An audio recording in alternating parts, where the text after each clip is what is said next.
Македонската влада, која неколку дена престојуваше во Велика Британија, избегнува да даде одговори на клучните прашања кои го потресуваат регионот, а тоа е дали и што е договорено во однос на прифаќањето на мигранти и отварањето на мигрантски кампови во Македонија.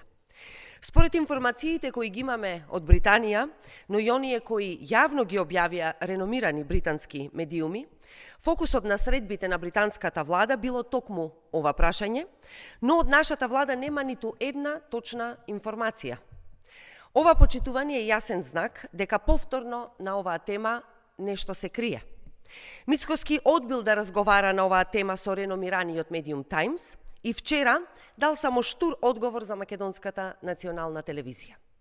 Според информациите од Лондон, Велика Британија нуди стратешки инвестиции за земјите од регионот, но тоа доаѓа со разговори и понуди за отварање на кампови за мигранти. Бидејќи нашата влада веќе речиси цела година договара ваков тип на заеми и инвестиции, најави кредит од 7 милиарди евра од Британија, Мицкоски веќе не може да се крие и мора јасно да одговори.